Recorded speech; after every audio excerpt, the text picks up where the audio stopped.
Olá, amigos do canal Mais da Bíblia, tudo bem com vocês? Estamos aqui para mais um estudo aqui do canal. No estudo passado, nós terminamos a série sobre os atributos de Deus. Foi enriquecedor para mim. Por quê? Porque nós tem que pesquisar, nós temos que orar, nós temos que ver livros de teologia que falam sobre o assunto. Então a gente aprendeu bastante e cresceu muito. Eu creio que você também, se você acompanhou, marcou, estudou, também aprendeu bastante sobre este tema. Daqui para frente, vamos tratar de temas livres. Inclusive, se você quiser, pode deixar aí a sugestão de tema no chat, eu vou analisar e a gente pode gravar um vídeo sobre este assunto que você quer também, tá bom? Hoje nós vamos falar sobre um tema muito importante que muitos têm dúvida. O que é cosmovisão? Cosmovisão, amigos, para quem não sabe, é como se fosse você colocar um óculos para você ver o mundo. Esse termo cosmovisão vem do grego, se você dividir a palavra, cosmo significa mundo e visão vem do latim videre, que significa ver. Essas duas palavras juntas formam uma outra palavra e ganham um novo significado. Então, cosmo, junto com visão, você junta, houve aqui uma aglutinação, e aí você tem cosmovisão, que significa visão de mundo, ou como você enxerga o mundo.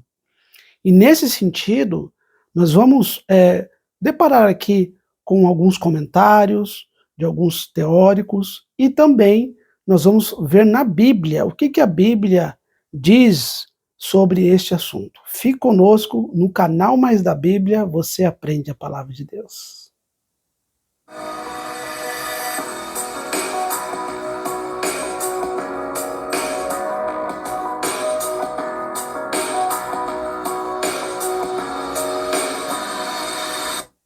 Antes de responder esta pergunta, eu gostaria de fazer mais algumas. Como que você se posicionaria diante das questões da vida? Assuntos como aborto, sexo, casamento, homossexualidade, educação, política, religião. Como que você responderia estas perguntas? Conforme a sua resposta, aí poderíamos identificar a sua cosmovisão. Mesmo que a pessoa diga que ela não tem cosmovisão nenhuma, que ela é livre para fazer o que quiser, para pensar como quiser, ela está dentro de uma cosmovisão. Todos nós, seres humanos, estamos dentro de uma cosmovisão, conscientemente ou inconsciente.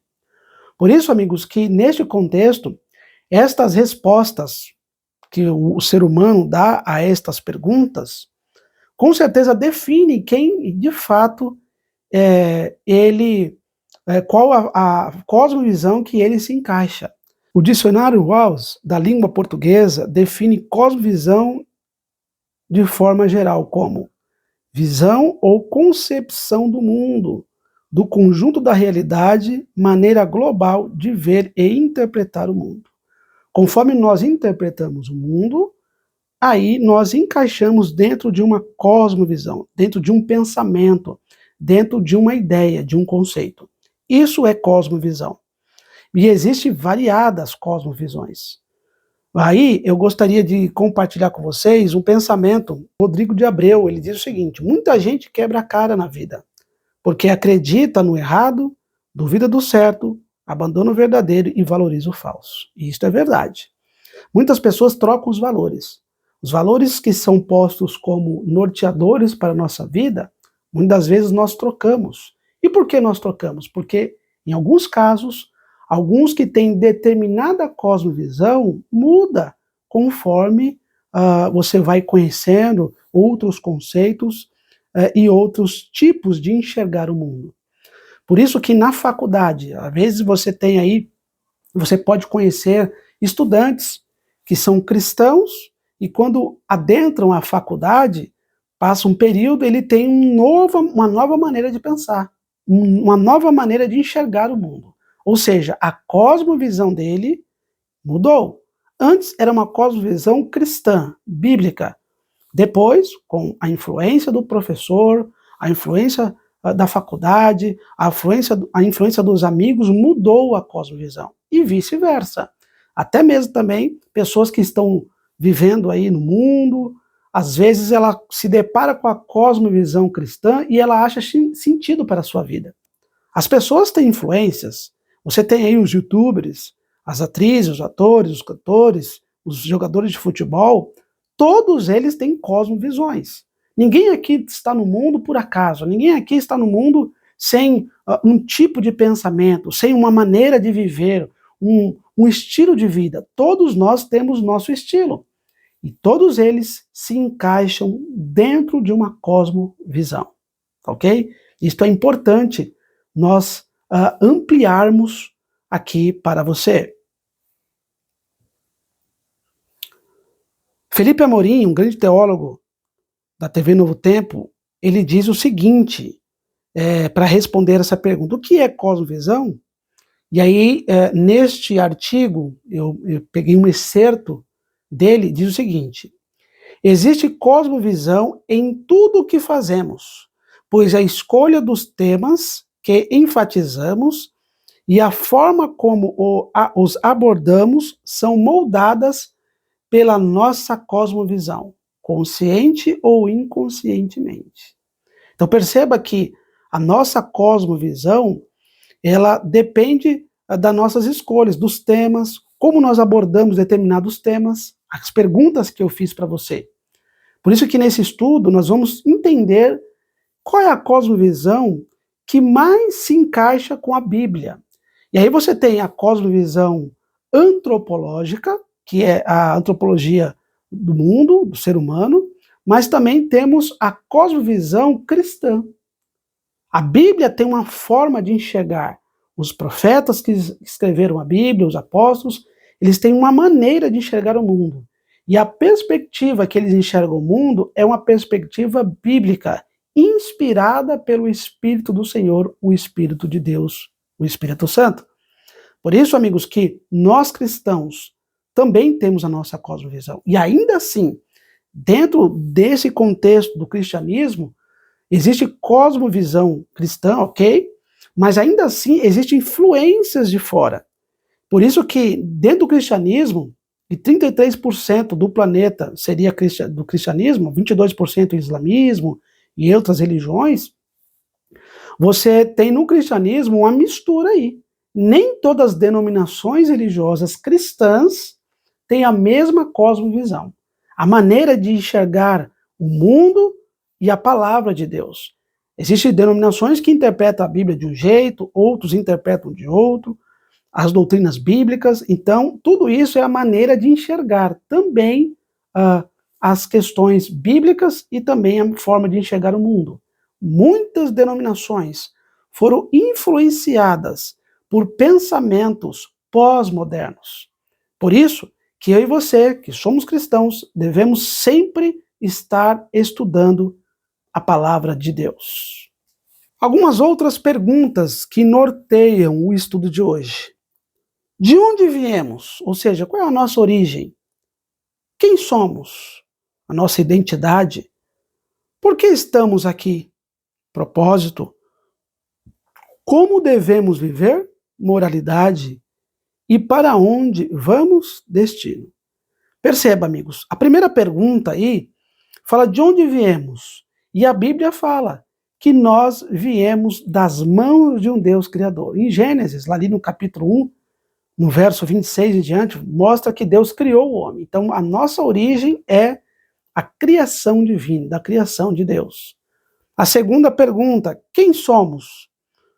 Qual é a nossa identidade? A Bíblia diz que nós somos imagem e semelhança de Deus. Então, a primeira pergunta foi respondida na Bíblia. Nós viemos das mãos de um Deus Criador. A segunda pergunta, nós somos a imagem e semelhança de Deus. Esta é a resposta da segunda pergunta. E a terceira, por que estamos aqui? Ou seja, nós temos um propósito. Qual é o propósito de Deus nos criar? Nós fomos criados por Deus para o adorá-lo e vivermos em amor uns para com os outros. Este é o propósito de Deus nos criar. Adorar o Criador e vivermos em harmonia um com o outro. Então, todos nós temos propósito.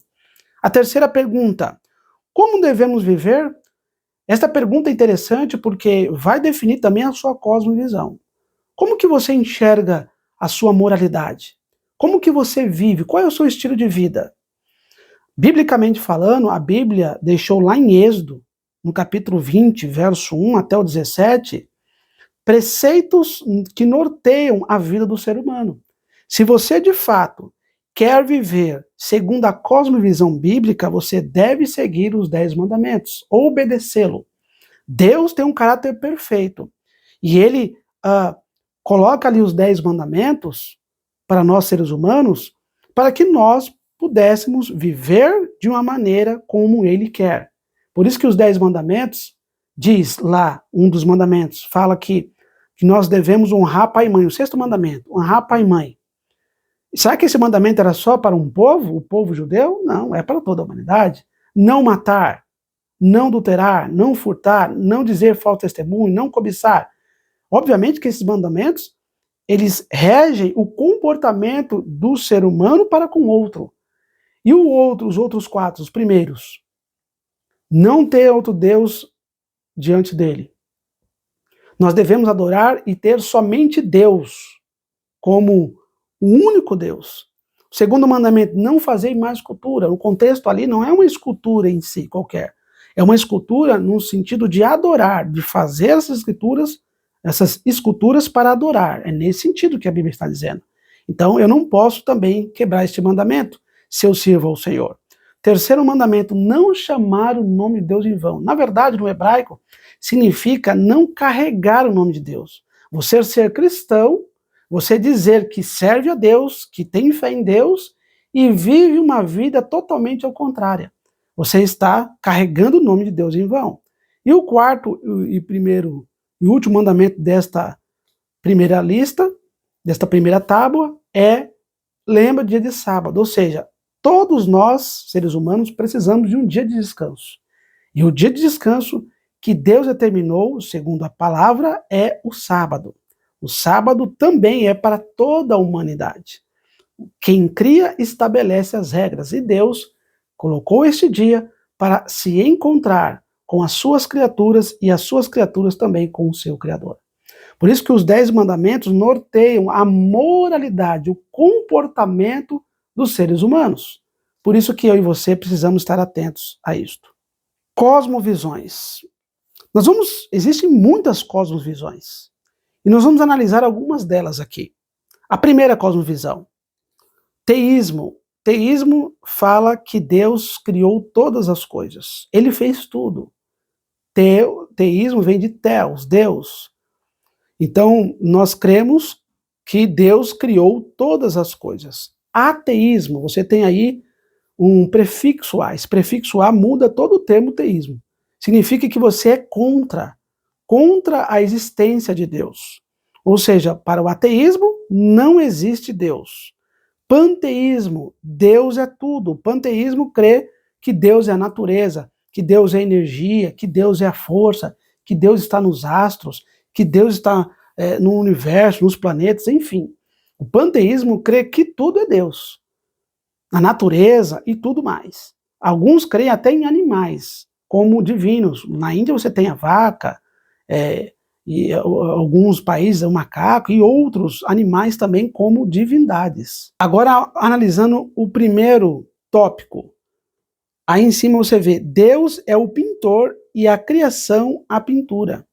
E aí você tem, dentro deste tema principal, você tem subdivisões. Você tem o cristianismo, que é a maior religião do mundo, com cerca de 2,2 bilhões de adeptos. Depois você tem o islamismo, cerca de 1,2 bilhões de membros, de adeptos. E depois o judaísmo, cerca de 4, 5 milhões de adeptos. O cristianismo, o islamismo e o judaísmo, essas 3 maiores religiões, elas creem em Deus. Então elas são teístas, porque elas creem em Deus. Obviamente que o islamismo e o judaísmo é diferente do cristianismo. Por quê? Porque o cristianismo crê num Deus trino, Pai, Filho e Espírito Santo. O judaísmo e o islamismo, eles são monoteístas, ou seja, eles creem apenas em um Deus. O Islã, eles creem que Maomé é o profeta e Alá é Deus. Já o judaísmo crê em Yahvé, ou seja, um único Deus. Para eles não tem três pessoas distintas, é o único Deus. Então, dos três, o único que se destaca aqui, que é o mais próximo à Bíblia, é o cristianismo, ok? Eu não estou querendo desmerecer as outras religiões, mas eu quero dizer que, de acordo com a Bíblia, o cristianismo é a mais próxima, tá certo? Depois você tem aí o segundo tópico, Deus é a pintura, que se refere na verdade se refere aqui ao panteísmo, tá certo? E diz o seguinte, Zen budismo, hinduísmo, nova era e espiritismo. Essas religiões são panteístas. O espiritismo crê que a alma sai do corpo, o espírito, e vai para um lugar de restauração. A nova era também crê nos astros, em outras coisas também, força, energia. O hinduísmo, o zen budismo, crê que a força está em nós, na concentração, enfim. Então essas religiões são místicas, porque elas creem nos astros, numa energia que vem além, ou seja, eles creem não no Deus bíblico, mas eles creem num Deus que é o universo, o próprio universo. Deus é o próprio universo. Deus é a própria natureza. Então você tem vertentes do panteísmo, tá? E depois, por último, você tem aí o nada fez algo, ou seja, que é o ateísmo. O ateísmo também tem as suas vertentes. O humanismo, o marxismo, que o marxismo, eles acreditam muito no materialismo, eles não creem em Deus, eles creem no materialismo, né, das conquistas, das lutas identitárias. Depois você tem os filósofos ateus, muitos deles gregos, também romanos, os evolucionistas, como Charles Darwin, dentre outros, antropólogos ateus e por aí vai. Então perceba que cada conceito da cosmovisão, tanto o teísmo, o panteísmo como o ateísmo, todas elas existem vertentes dentre elas, tá certo? Então é importante nós destacarmos. Por isso que eu falei para vocês, aquelas perguntas, lembra que eu fiz no início? Conforme a sua resposta, você se encaixa em uma dessas cosmovisões. Existem muitas, mas as principais. Ou você é teísta, acredita em Deus, e você vai seguir o que a Bíblia diz, ou que algumas outras vertentes dizem, né? Ou você é panteísta, você acredita nos astros. Quem acredita normalmente em astros, em signos, mesmo que diz que não, acredita em Deus, no Deus bíblico, não, mas a sua cosmovisão está um pouco distorcida. Tem gente, pessoal, que acredita um pouco de tudo. Eu acredito nos astros, eu acredito em Deus, eu acredito no espiritismo, eu acredito no zen budismo, eu acredito na filosofia ateísta, eu acredito no marxismo, ou seja, a cosmovisão dessa pessoa está distorcida, ela não sabe o que crer. Isso é um perigo, porque a pessoa não consegue se definir. Por isso que a Bíblia, ela tem a melhor resposta. Eu não estou aqui tentando rotular você. Eu não estou aqui tentando dizer que a sua cosmovisão não vale, que você... Não, amigos, eu estou tentando trazer um estudo da cosmovisão para ampliar esse conceito e ver em qual cosmovisão você se encaixa. Eu não estou aqui menosprezando você, muito pelo contrário, nós estamos estudando a Bíblia e estamos vendo qual cosmovisão eu e você também nos encaixamos, tá certo? Então vamos ver aqui, ó. A cosmovisão distorcida, exacerbada, ou seja, exagerada, tende a dar importância a algum aspecto dentro da criação, desprezando assim o Criador. E algumas delas são: valorizam mais a liberdade, individualismo, hedonismo, valorizam mais a nação, nacionalismo, valorizam mais o dinheiro, capitalismo, valorizam mais a propriedade comum, socialismo, e valorizam mais o meio ambiente, ambientalistas.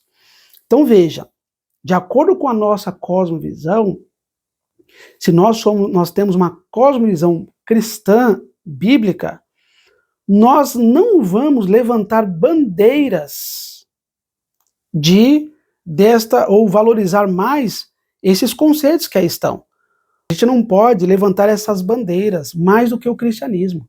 Se nós somos cristãos, nós temos que levantar a bandeira ensanguentada do príncipe Emanuel. Eu usei aqui uma figura de linguagem.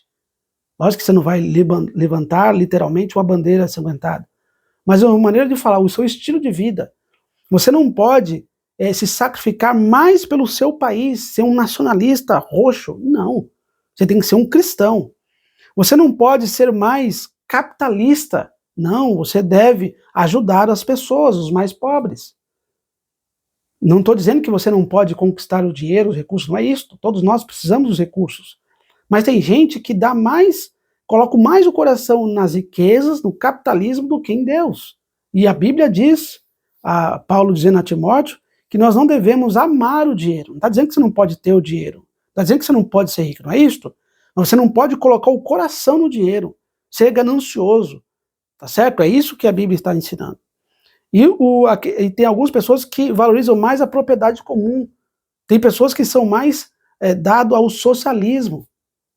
Tanto a direita, amigos, como a esquerda, nas questões políticas, tem as suas dificuldades.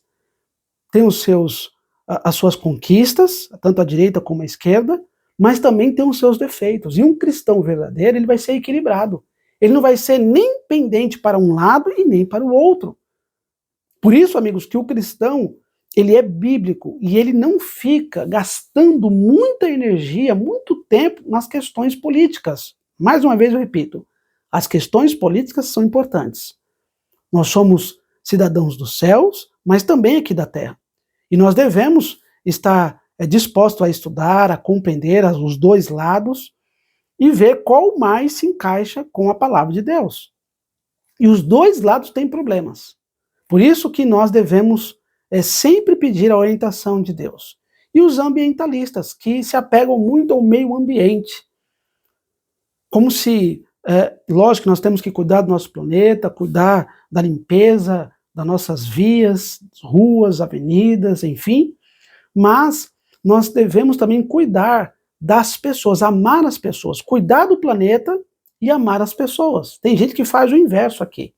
Ama mais as coisas, né? Ama mais o meio ambiente, ama mais também os animais do que as pessoas. Isso são valores distorcidos. Por isso nós temos que tomar cuidado com isso também. E aí, na tradução NVT, Gênesis 1:1, diz o seguinte: no princípio Deus criou os céus e a terra. Então diz que no princípio Deus criou os céus e a terra. Então este é o primeiro princípio da cosmovisão cristã. Segundo texto, Romanos 1:20. Pois desde a criação do mundo, todos puderam contemplar as qualidades invisíveis de Deus, seu eterno poder e sua natureza divina. Elas são percebidas por meio das coisas criadas, de modo que tais pessoas são indesculpáveis. Então, esse é o segundo texto falando sobre a cosmovisão. Nós devemos enxergar a natureza e ver que tem um Criador supremo sobre a criação. Mostram sobre a verdade. Jesus disse: eu sou o caminho, a verdade e a vida. Ninguém pode vir ao Pai senão por mim. João 14:6. Então Jesus mesmo diz que ele é a verdade. Ele diz que ele é a verdade, ele diz que ele é o caminho e ele diz que ele é a vida. Então não existe outro caminho a não ser Jesus. Não existe outra verdade a não ser o que Jesus fez na cruz do Calvário por nós e continua ainda intercedendo. Não existe vida sem Jesus, porque só ele pode nos dar a vida eterna. Então Jesus, ele é o caminho, ele é a ponte para Deus, tá certo? Porque quando o pecado entrou no mundo, deturpou, destruiu tudo. E Isaías 59, verso 2 diz que os nossos pecados, as nossas transgressões fazem separação entre nós e o nosso Deus. E Jesus veio aqui para ser a ponte. Jesus veio aqui para reconciliar a humanidade com Deus, o Deus Criador. E existem muitos outros textos também que falam da cosmovisão. Colossenses 1, 16, 17, depois você pode acompanhar aí na sua Bíblia. Romanos 12, 2, Romanos 1, 20, nós estudamos ali. Mateus 22, 37, 39, 2 Coríntios 5, 17. E aí, olha os conceitos desses textos. Deus é o Criador absoluto de todas as coisas, que é o primeiro que nós lemos lá em Gênesis 1, 1. A criação revela a existência e o caráter de Deus. Então, tudo aquilo que Deus criou, a natureza, nós podemos perceber que existe um Criador por trás. E este Criador é Deus. Depois, na terceira, Jesus Cristo é o centro e o único caminho para Deus, que é João 14, 6. Depois você tem Jesus é o Criador, o sustentador e o propósito da criação. Depois, a cosmovisão cristã passa por uma transformação da mente. Romanos 12, 2. O amor é o eixo da cosmovisão cristã. Amor a Deus e também amor ao próximo. Mateus 22, 37 a 39. E o último conceito, 2 Coríntios 5, 17, em Cristo a pessoa recebe uma nova identidade e uma nova forma de ver o mundo. Então, perceba que a Bíblia, ela tem a sua cosmovisão. Então, perceba que Deus é o Criador, a criação revela a natureza, ou a criação revela o caráter de Deus, Jesus Cristo é o centro, é a verdade, o caminho e a vida, Jesus Cristo é o sustentador e o propósito da vida, a cosmovisão cristã transforma a nossa mente, o amor é o eixo da cosmovisão cristã, amor a Deus e amor ao próximo, e em Cristo nós temos uma nova identidade, nós temos uma nova forma de enxergar o mundo. Perceba que a Bíblia, ela declara piamente a cosmovisão. A cosmovisão cristã é a única cosmovisão, é a única lente, é o único óculos que faz com que nós enxerguemos o mundo de uma maneira esperançosa. Além disso, a cosmovisão cristã é a única cosmovisão que responde a muitas perguntas feitas por nós seres humanos. A pergunta é: que cosmovisão você se encaixa? Que cosmovisão é a mais adequada? Fica aí a pergunta, a reflexão, para você continuar estudando, pesquisando e aprendendo da palavra de Deus. Espero que o estudo de hoje tenha sido revelador para você. Deus abençoe você e até o nosso próximo estudo. Tchau, tchau.